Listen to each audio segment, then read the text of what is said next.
The 2022 season started with a lot of hopes for everyone in the F1 world, only for the high expectations to be short-lived after a major problem struck the grid. Porpoising, which may have been overlooked by the teams, ended up being a major villain in the story building up to the 2022 season. What have the teams done to combat this issue in 2023? Do you think the challenge will still be there this year? Stay tuned as we dig deeper into today's topic. The 2022 season required all the teams to make changes to their cars' floors, as per the 2022 technical regulation changes. This was one of the key factors that resulted in porpoising. Mercedes was the most affected team, with the effect visible in the corners. Mercedes was more prone to porpoising because of their zero-pod design. Since there were no large side pods along the back of the car, a large portion of the floor was exposed to upward forces. Their suspension was incapable of handling anything other than a perfectly flat surface, forcing them to raise their ride height to undesired heights and suffer the consequences, which included massive downforce losses and increased drag. Rumors have it that they will retain the zero-pod design this year, meaning that they might go through the same challenges that they had last year. Aston Martin also experienced severe porpoising at the start of the season, but they were able to make changes to their car to reduce this problem as the season progressed. Despite these changes, Aston Martin's deputy technical director, Eric Blandon, has predicted that porpoising will continue to be a problem for the teams due to the physics involved with a new generation of F1 cars. It won't disappear completely.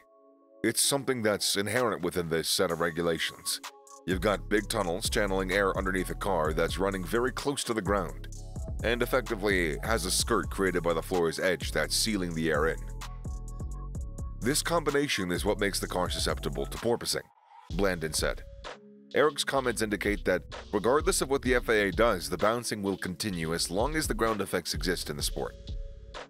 Porpoising in F1 cars was last experienced in the 1980s, so the teams didn't anticipate it being a problem in 2022. Even F1 Chief Technical Officer Pat Simmons admitted that porpoising was never on their radar in the build-up to that 2022 season. It caught everyone a bit by surprise. I had some smug comments from some people in our historic department and historic guys and so on. But in reality, nobody had actually predicted that properly, said the FIA's single-seater technical director Nicholas Tombasis. McLaren technical director James Key also weighed in on this matter, saying, "I guess there are two things that were less obvious to us. One was the porpoising, which we all missed. If we were old enough to be about in the 80s and remember the last time it was the problem, in the 70s, we probably would have been a little bit more wise to it. But actually, we all missed, let's say, the potential for that to be as severe as it was in the beginning of the season. It tended to take up more time than we expected to solve." However, the same cannot be said for Red Bull, which was less affected by the problem compared to the other teams. This could be attributed to their chief technical officer Adrian Newey's experience as he worked in the F1 during the original era of ground effects. Motorsports director Ross Brawn, however, was surprised that teams hadn't foreseen the problem in the preseason wind tunnel tests. In relation to Brawn's surprise, Blandon gives us some insight into why the teams didn't notice porpoising in the wind tunnels. Every F1 car experiences some degree of oscillation, but with the current regulations, due to the aerodynamic load and the variation in the aerodynamic load, this oscillation is more pronounced. You use the same tools, a wind tunnel, CFD cluster software, but it's all about how you extract the data and how you use it. Simulating the problem is complicated. There aren't that many tools that can do it. On a computational side, you can't predict it with normal software, he said. Does this imply that Aston Martin might have created new software capable of detecting porpoising? After porpoising proved to be a health hazard for the 2022 season, the FIA intervened with some solutions. They introduced the TDO39, Technical Directive 039, in the summer, which allowed them to monitor the amplitude of the car's vertical oscillations. Using an aerodynamic oscillation metric, or an AOM, due to aerodynamic bouncing, with the obligation to limit porpoising within certain limits. Simultaneously, controls were tightened to ensure compliance with regulations regarding the wear of the wooden floor plank.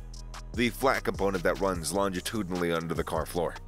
The main tools available to teams that were pushing the limits were to strengthen the plank, raise the ride height, and stiffen the suspension to reduce hitting the ground.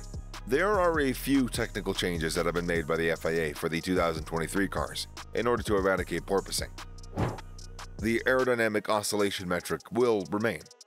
New additional sensors will be introduced onto the car floors to provide more accurate measurements of porpoising.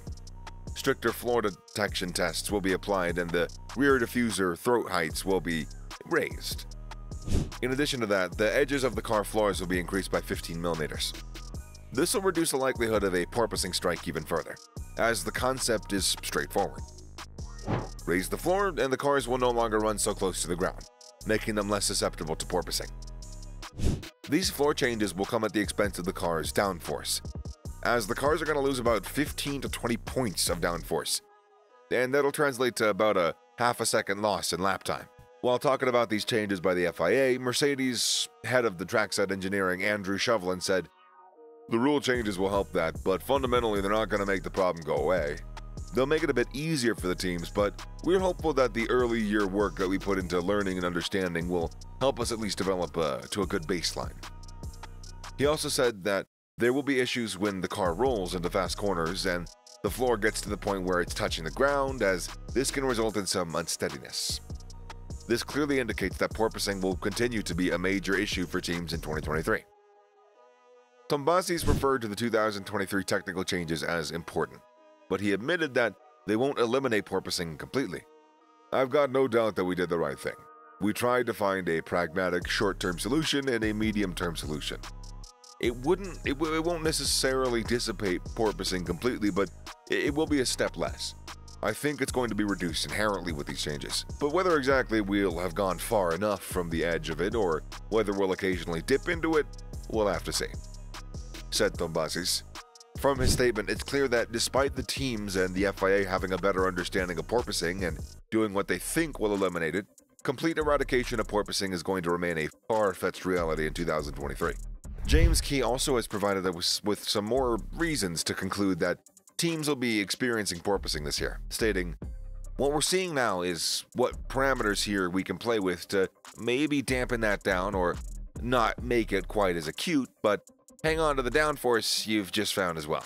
We're into that learning process there too, including the structural process of stiffness and setup and other things which we can contribute to. So I'd say we're in a learning period. We should have probably predicted that fact that it was going to happen a bit better, but to be fair to the teams and so on, we needed to run the cars to really discover what was actually going to happen and how it worked to begin to attack it. Mercedes driver George Russell expressed his concerns about the 2023 cars, describing their increased weight as a huge safety hazard for the drivers. The 2023 car's minimum weight is 796 kilograms, compared to 752 kilograms in 2021. The weight is extraordinary. At the moment, the low-speed performance is not great. We keep making these cars safer and safer, but obviously the heavier you make them, when you have an impact, it's like crashing with a bus compared to a smart car.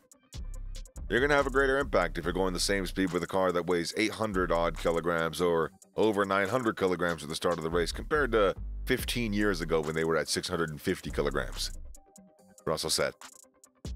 The huge increase in the car's weight can be attributed to Pirelli's introduction of new 18-inch tires from the initial 13-inch tires and the installation of new, heavier standard parts to the cars, making them more compact. Do you think that the increased car weight poses a safety risk to the drivers? What should be done to completely phase out porpoising from the grid? Share your thoughts with us in the comment section below. And that's it for today, guys. Award us with a like if you enjoyed the video, subscribe to the channel to stay up to date on how the season unfolds and how the teams attempt to overcome porpoising in 2023. Until next time, cheers!